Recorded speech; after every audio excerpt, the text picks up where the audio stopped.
Bonsoir Gaël. Bonsoir Clémentine, bonsoir à tous. On est parti comme tous les lundis soirs pour 10 minutes de sport 100% local. On va revenir sur tous les résultats du week-end. Alors on va parler d'escrime, de volley, de trail, mais la compétition de ce week-end c'était la Coupe Gambardella. Oui, c'était les 32e de finale et en Haute-Marne, ça faisait bien une vingtaine d'années qu'on n'avait pas vu ça. Samedi, le tout jeune groupement sud-haut-marnais recevait Belfort. En raison de la météo, le match a eu lieu sur le terrain synthétique de Vaux-sous-Aubigny, ce qui n'a pas empêché les supporters de venir en nombre. Malheureusement, l'aventure s'est terminée ici pour le club haut-marnais. Regardez le résumé de la rencontre.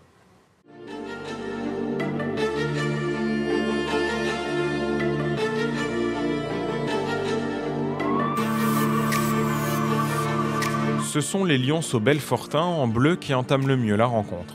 Un poteau dès la 3e minute, puis de nombreuses occasions, le groupement Sud-Haute-Marne peine à rentrer dans son match.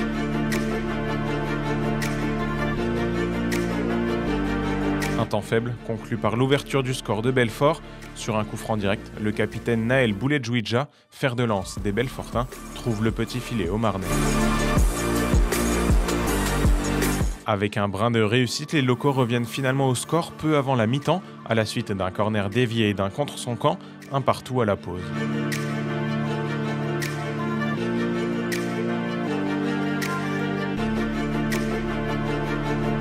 Au sortir des vestiaires, Belfort remet le pied sur le ballon, mais un des leurs va être exclu à la 50e minute. L'espoir regagne alors les rangs locaux, mais malgré plusieurs tentatives, les joueurs de Lionel Blanchot ne parviennent pas à passer devant au score.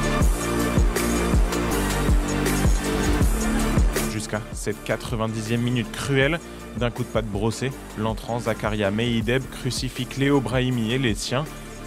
2-1 score final, Belfort signe un nouvel exploit et rejoint les 16e de finale de la Coupe Gambardella. Fin de l'aventure pour le groupement Sud-Haute-Marne. Je vous propose d'écouter l'entraîneur de ce groupement, Lionel Blanchot, en même temps frustré et fier à l'issue de la rencontre. Ce match se joue sur les petits détails, des regrets parce qu'on aurait aimé aller plus loin, mais voilà, ça reste un match de coupe. Certainement que le meilleur a gagné aujourd'hui. C'était une première pour nous. Je veux dire, je ne sais pas combien il y avait de personnes aujourd'hui, mais la main courante était bien garnie aujourd'hui. Donc écoutez, c'est une belle image pour le foot et notre groupement, pour le foot au Marnais, pour le travail qui est porté dans tous les clubs au Marnais. Même si c'est nous qui sommes allés un peu plus loin cette année, ça montre que dans les différents clubs de nos campagnes, il y a du travail qui est fait. Et je pense qu'on a tenté de montrer une bonne image dans un esprit de compétition, mais toujours qui est resté dans les règles. Donc je pense que c'est important. On passe au volley maintenant avec le CVB qui a bien du mal dans ce début d'année, Gaël. Oui, c'est le moins qu'on puisse dire. C'était passé de justesse en milieu de semaine en Coupe de France face à Ajaccio. Mais samedi soir, face à Tours, les Chaumontais ont payé leur méforme du moment. Vous le voyez, ils ont perdu 3-7-1 sans leur habituel capitaine, Joe Worsley, qui était malade. Les joueurs de Silvano Prandi restent quand même sur la 3e marche du classement. Prochain match jeudi avec la réception de Lunebourg en Ligue des Champions, où la victoire là sera impérative.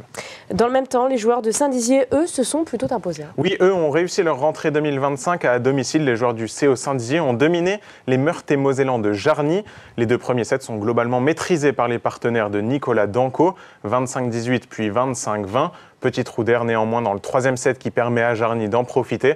Mais Saint-Dizier était bien au-dessus samedi soir et vient s'imposer au 4e set, 25-19 sur une dernière attaque complètement ratée d'un Jarnysien.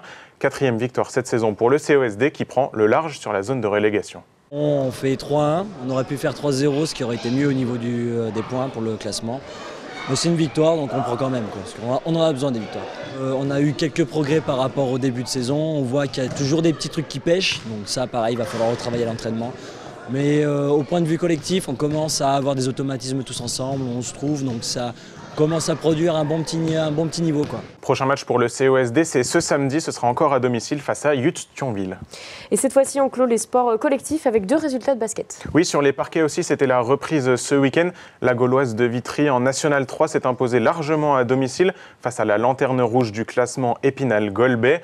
Mais vous le voyez, Saint-Dizier en pré-national, c'est l'inverse. Le Saint-Dizier s'est incliné chez le Senseo-Troyen, un adversaire direct pour le maintien. On quitte les gymnases et on sort à l'extérieur. Malgré le froid, ils étaient nombreux à participer au trail de la Galette. Oui, ils étaient 300 au départ, 300 un peu à chercher comment se réchauffer avec les moins 3 degrés de dimanche matin. Alors ils ont couru 7,5 km pour certains, 15 km pour les autres. Au cœur des bois de la Suisse, dans le quartier de la Rochotte, se mélangeaient des trailers habituels, des néophytes qui couraient une course pour la première fois, et puis d'autres sûrement motivés par les bonnes résolutions de début d'année. Un beau mélange qui a fait une belle course familiale, bon enfant, et qui s'est terminée évidemment autour d'une part de galette et d'un café chaud. Je vous propose d'écouter le président du triathlon Chaumontais, très heureux, qui était le club organisateur de ce trail. Avant même le départ, on savait que c'était une réussite. On fait quasiment sold out. On a dû limiter les inscriptions cette année. On a démarré il y a 3 ans avec 150 personnes. Là, on a 150 personnes par course. Donc plus les marcheurs, je crois qu'ils étaient quasiment 50. Donc ouais, c'est déjà vraiment une réussite. Je pense qu'il y a la date, il y a le format et le parcours qui est accessible. Et la galette, clairement, les gens ils viennent pour manger un bout de galette et avoir un café à la fin. On a choisi la date pour les bonnes résolutions, pour avoir un truc accessible à tout le monde. Donc les vrais trailers disent c'est un peu roulant, mais pour se remettre en route après les fêtes, c'est cool. C'est une super récompense, on a de la chance parce que l'orga, elle devient rodée. Les gens ils arrivent, ils savent ce qu'ils ont à faire, on a de la chance d'avoir plein de bénévoles qui viennent nous aider et du coup on s'est même dit qu'il faut peut-être qu'on professionnalise un petit peu parce que là ça devient sérieux quoi, donc c'est cool. Et pour les résultats, Andy Viry, coureur de Neuilly-l'Évêque, s'est imposé sur le 7,5 km, vous le voyez, juste devant François Clerc. Et sur le 15 km, c'est l'ultra-trailer Chaumontais, Teddy Montero, qui l'emporte facilement chez les hommes. Séverine Broise s'impose quant à elle chez les femmes. Quelques images d'escrime pour terminer. Oui, tout à fait, on n'a pas l'occasion de parler souvent de ce sport, mais ce week-end, l'UJB Saint-Dizier a reçu le 2e tour du circuit régional de Fleuret. Ça avait lieu, vous le voyez, au gymnase Ortiz. C'est une compétition qui permet aux escrimeurs de grappiller quelques points pour se qualifier au championnat de France. Et en tout, ce week-end, ce sont 120 escrimeurs, que l'on appelle aussi tireurs, qui étaient en lice des moins de 15 ans jusqu'aux seniors, et parmi eux, une quinzaine de tireurs bragards. Et voilà, on termine pour notre tour d'horizon. Merci Gaël, on te retrouve lundi pour plus de sport. Merci, bonne semaine à tous.